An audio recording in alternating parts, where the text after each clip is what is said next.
Boker Tov, c'est l'heure de la revue de la presse et des médias israéliens en direct de Jérusalem sur Radio Kalita. Et nous allons commencer bien entendu cette revue de la presse par de belles images qui figurent à la une et à l'intérieur des principaux quotidiens israéliens. Il s'agit d'images de neige, Jérusalem recouverte de neige, c'est le spectacle qui s'offre en effet aux yeux des lecteurs du Yediot Aharonot, du Israël Hayom et du Ma'ariv ce matin, un spectacle dont on ne se lasse pas, même lorsque l'on est comme votre serviteur habitant de la capitale depuis plus de 40 ans. Le Yediot Aharonot titre Yafa Kalevana, un jeu de mots en hébreu tiré du Cantique des Cantiques qui dans le texte biblique signifie belle comme la lune, mais qui ici peut être traduit par belle comme la blanche neige de Jérusalem. Le Israël Hayom parle des murailles de neige de Jérusalem et nous montre des habitants de la capitale sur le parcours du tramway prenant de belles photos hier soir. Le Ma'ariv nous montre aussi les murailles de la vieille ville et la couche de neige qui s'est posée à leurs pieds.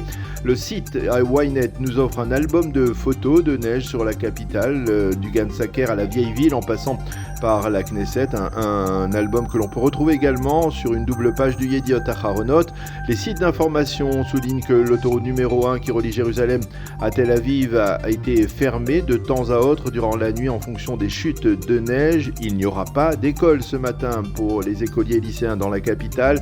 En page intérieure, les journaux nous montrent également des photos des autres régions d'Israël où il a neigé, où il continue d'ailleurs de neiger, comme le plateau du Golan, la Haute-Galilée, le Gush Etzion et certaines hauteurs de Samarie.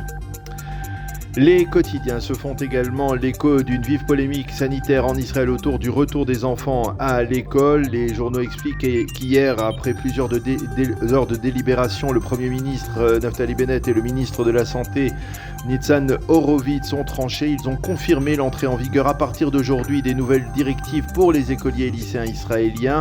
Selon ces directives, les élèves devront se faire tester 2 fois par semaine, le dimanche matin et le mercredi matin. S'ils sont négatifs, ils pourront se rendre à l'école. Mais hier, de nombreux experts sanitaires ont mis en garde le gouvernement contre l'application immédiate d'une telle mesure, et ce en raison du taux qui reste très élevé de propagation du virus. De nombreux pédiatres et experts ont proposé au Premier ministre de retarder d'1 semaine l'application de ces mesures. Et parallèlement, le syndicat des enseignants du primaire s'est opposé à cette démarche très farouchement et a donné comme directive aux enseignants de faire grève et de ne pas enseigner aujourd'hui. Le site N12 annonce que durant la nuit, le tribunal de travail de Tel Aviv a décidé de casser cette décision et a ordonné aux enseignants de se rendre dans leurs écoles. Le Yediot parle en première page de guerre des isolements et Sarit Rosenblum critique la décision du gouvernement et déplore dans son éditorial ce matin que les enfants soient les laissés pour compte de cette confrontation. Ran Reznik dans le Israël Hayom se démarque également de la démarche actuelle du gouvernement et affirme que celui-ci parie actuellement sur la vie des citoyens israéliens. Fin de citation. Et puis on a appris, dans un tout autre domaine, que le président de l'État d'Israël, Yitzhak Herzog, allait se rendre en visite officielle à Ankara. Oui, vous le savez, il a neigé sur Istanbul, il neige sur Jérusalem, mais les relations entre la Turquie et Israël sont peut-être en train de se réchauffer de plus en plus sérieusement. Tayyip Erdogan, le président turc, qui semble très pressé d'améliorer ses relations, a lui-même annoncé hier que le président israélien se rendra à Ankara au début du mois de février, c'est-à-dire dans les tout prochains jours. Erdogan est même allé plus loin puisqu'il a annoncé que cette visite allait ouvrir une nouvelle page, a-t-il dit, dans les relations entre les deux pays. Il faut rappeler qu'Herzog et Erdogan se sont déjà parlé par téléphone à 2 reprises au moins, en juillet lors de la prise de fonction du président israélien et en novembre peu après la libération des époux Oknin qui avaient été injustement emprisonnés pendant 1 semaine en Turquie.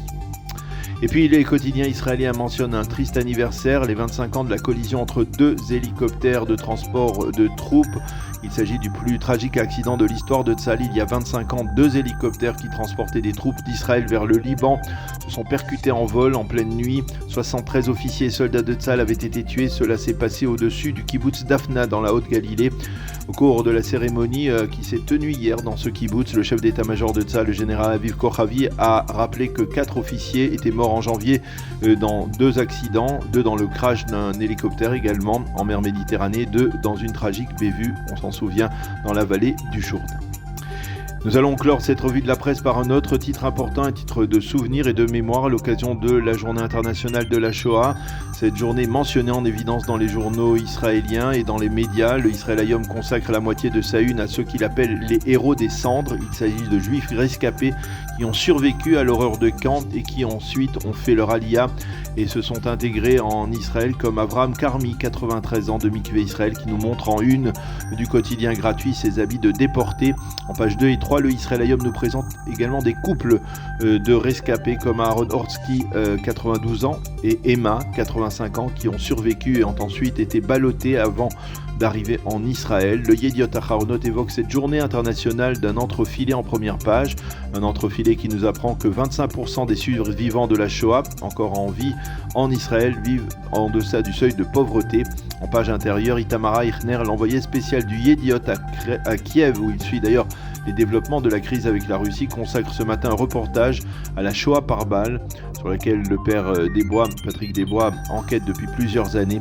Quant au site Ynet, il mentionne le témoignage d'une fille d'une rescapée qui disait qu'elle a toujours eu du mal à croire qu'elle avait survécu à l'enfer des camps. Même type de témoignage d'une enfant de rescapée dans le Haaretz de ce matin. Après la Shoah, dit-elle, ma mère ne voulait pas d'enfant.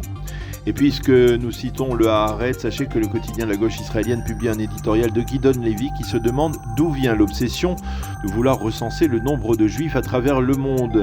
Gideon Levy, qui en général se penche sur la détresse des Palestiniens, a choisi donc en cette journée internationale de la Shoah de se demander pourquoi cela semble si important pour le gouvernement israélien de dénombrer le nombre de juifs à travers le monde, comme si, écrit-il, le gouvernement de l'État hébreu voulait savoir sur qui il pouvait compter pour le soutenir, ou alors peut-être parce que ces juifs seront le réservoir potentiel d'immigrants qui rejoindront tôt ou tard l'État d'Israël.